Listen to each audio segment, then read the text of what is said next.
Hi guys, welcome back to my YouTube channel. My name is Tshwanelo She, but I also go by Umama Wegenge. If it's your first time seeing my face or coming across this channel, you're welcome. Thank you for choosing to click on this video. Please do check out my other videos and I hope you actually choose to subscribe. But if you're a regular or a subscriber, welcome back. Thank you for choosing to tune in once again. I appreciate the support. I appreciate the love. Welcome to our new subscribers as well. I hope you guys are good. Thank you for choosing to join this family. So I gave birth to my fourth baby recently and I've decided to share my delivery story. The honest truth is I wasn't sure if I should still do it since it's a bit long overdue because my baby's like 5 months old now, but I was thinking that the whole reason why we created or started this YouTube channel is to share memories so that when our kids are older they can go back to it and see how they came about, how they were brought up and stuff like that. So I literally gave birth on the 7th of July this year. It was a Thursday, but I literally had labor signs on the Sunday prior to this Thursday, but I wasn't sure if whether this was the this was the day, so let me admit to something, because this is my fourth baby. I literally in my mind thought I've got experience, I've got this, I know what I'm doing, I know what to expect and all of that, but in all honesty, babies are not the same, pregnancies are not the same, and delivery stories will definitely not be the same as well. So on the Sunday, I started seeing stains on my discharge, but I wasn't convinced that this could be it. So I told my husband, I'm like, I think I'm gonna give birth today. And prior to that Sunday as well, I had like Brixton Hicks and stuff like that, and I felt like I'm giving birth. You know what, when a pregnant woman is 9 months pregnant, there's a lot of things that happen and that make you feel like every day you're in labor. So I had a lot of those days. So on the Sunday, I felt like it's one of those days, and should I even tell my husband, because I've been telling my husband for the past month that I think I'm gonna have a baby today.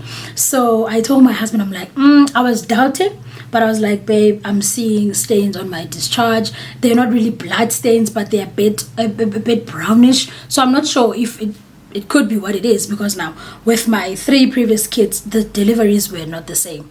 I am hoping that I will share with you guys how that went about so that you can see that it's different. With every baby, it's different. So my husband says to me, okay, the baby bag is ready, your bag is ready, let's just stay ready. Whatever happens throughout the night, then we'll see what happens. So we slept throughout the night, nothing happened. I was hoping that my water would break or I'd start having severe labor pains, but nothing happened. So I was like, okay, no, it's fine. I guess it's just one of those days. So we didn't do anything about it. We just stayed home, stayed prayed up, and then during the night and in the morning, the baby was playing just fine in my tummy. She was kicking well. So I was like, okay, no, everything is still okay. And then the Monday, Tuesday, Wednesday, nothing happened. Wednesday night, guys, there's a fly in this room. I don't know, but there's just suddenly a fly that feels like it wants to be a part of this video.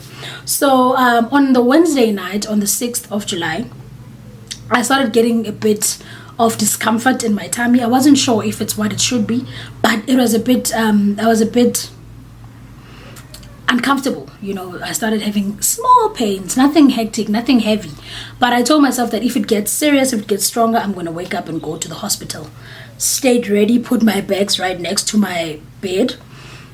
Nothing happened. In the morning, I was like, you know what, let me not rest, because now the fact that I've had stains on my discharge on the Sunday is worrying me now. So how about I just get up and go to the hospital just to see what happens, because now I was hoping that I'm going to get pains since from the discomfort that I've been getting on the Wednesday. Let me just go to the doctor and let the doctor know about my symptoms, and then they can let me know whether I'm in labor or what's happening, because now I had this fear that it's been 4 days, actually 3 days, that I've been seeing serious labor signs, but the baby's not coming. So I don't want to tell myself that I'm experienced and I know what I'm doing. So let me just go to the doctor and find out. If the baby's not coming today, well and good, I'm going to go back home and wait. But if today's the day, I'll be safe. So I slept through the night on Wednesday. Thursday morning, I took my bags.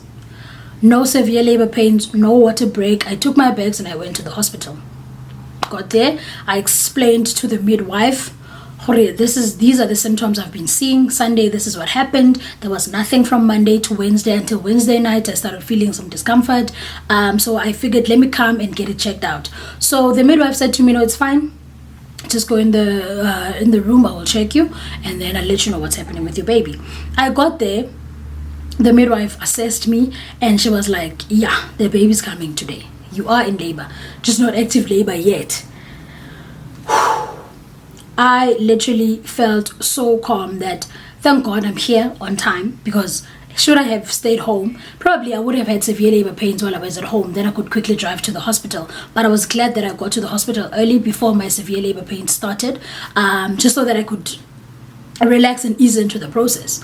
So I was at the hospital from that morning. No severe labor pains, no water break, just mild labor pains, mild for quite a few hours. They'd come in and go, but it was really mild. If I'm busy talking or doing something with someone else, I wouldn't even really notice.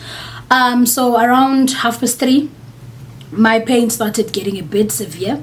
So the midwife checked and told me that the baby's quite close, so she would have to break my water, because my water is not breaking and the baby's coming, so she might as well just break my water for me. That thing is really, it's not nice. It's better if your water breaks on its own, but if the midwife has to help you break your water, it's not really easy. It's painful. It's a painful process. So she broke my water, and immediately after my water broke, the pains started kicking in. I had severe labor pains for about an hour. I couldn't sit, I couldn't walk, I couldn't talk. When you're in active labor, you feel like your whole world is falling apart. Nothing you do feels like it's helping. Nothing can help that pain. You just have to give in and just listen to what the midwives have to say. So I remember I was there with this other lady who was also in labor. She was really losing her mind, because I could tell that the pains were really severe, and she was in active labor for quite some time. So before that, I wasn't in labor, so I was just looking at her. I'm trying to help whatever she wanted. If she wanted water or whatever, I was there to assist, but with me I was fine. So this hour got hectic for me.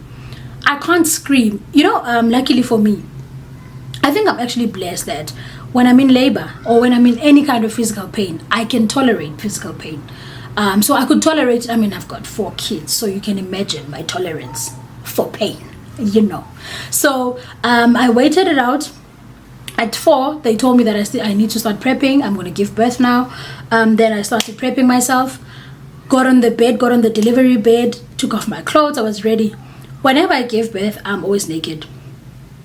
I know this might be I might be oversharing a bit, but there's a lot of ladies who are still going to give birth, so you might need to know this.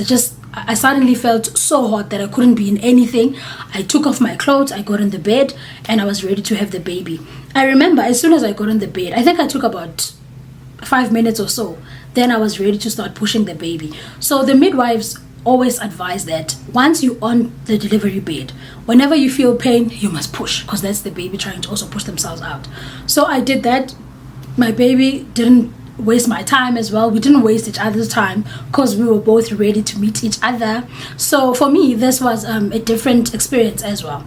I pushed my baby came. The midwife showed me my baby, and they were like, what gender is it? And I was like, is it a girl? Because I'd never seen that before. If you're a subscriber, you know that I've already had 3 boys, so this was my first time having a girl. She showed me the baby. She's like, what gender is it? I'm like, is it a girl? She's like, you tell me, I don't know. And then the midwife was just as excited as I was, because I had already shared with her that I've got 3 boys and I'm hoping for a girl. I didn't go check because I wanted to pray for a girl until the last minute. And then when she showed me the baby, I saw that it's a girl. I really got excited. I remember rubbing my eyes and looking again just to make sure that it was a baby girl, and it was. I was so happy. There was my daughter, and I was just literally thrilled that my daughter was there. I remember when they gave me my baby for the skin to skin, I could not believe it. I remember saying a short prayer to my daughter and to God, just appreciating the process, appreciating God for entrusting me with such a beautiful soul, and for entrusting me with what I had always been praying for. And it was just blissful, and I was happy to meet my daughter. And I remember I didn't stay long at the hospital after that, because they just had to clean my baby after the mom to child skin to skin contact. They had to clean her, dress her, and then after they dressed her, I breastfed her. Obviously, it was a bit difficult for her to latch, but it didn't take that long. She cried throughout the night. I think she was not happy to be born that day. She was happy that she had met me, I would imagine, but she just wasn't comfortable. I think she didn't sleep well throughout the night because I was admitted in hospital throughout the night just so that they could assess and check if the baby's okay and if I'm okay. And then she didn't sleep. I was worried that maybe she probably will be a crying baby throughout, but after that, when we got home the following night, she slept. I was discharged in the morning, got home, and she was perfect after that. She slept for most of the day, and then after that she's been sleeping well throughout. So yeah, I just wanted to give a brief story of how my delivery story was. Remember, documenting memories for my child and also helping people who are still going to give birth in the future. Remember, our delivery stories are not the same. I've had 4 kids. All my delivery stories have been different. I am planning on doing delivery stories on all my other 4 kids, and believe you me, I still remember a lot. Actually, I remember almost everything about my kids, even the one I gave birth to first, which is who is 8 years old right now. But I can still tell you exactly what went down. So I'm hoping that I will be sharing a video on that as well, and giving you guys the difference between having a daughter and sons in terms of labor pains and all of that. So I hope you guys enjoyed watching this video. I know that it wasn't really for entertainment. It was more educational, more sharing, more documenting how my daughter came to earth. I hope it was educational, and I hope I did share what you guys would have wanted to hear, or whatever, you know. But thank you for tuning in, guys. Thank you for choosing to tune in. Thank you for supporting. Thank you for loving us. We love you guys. We'll see you guys on our next video. Love and light.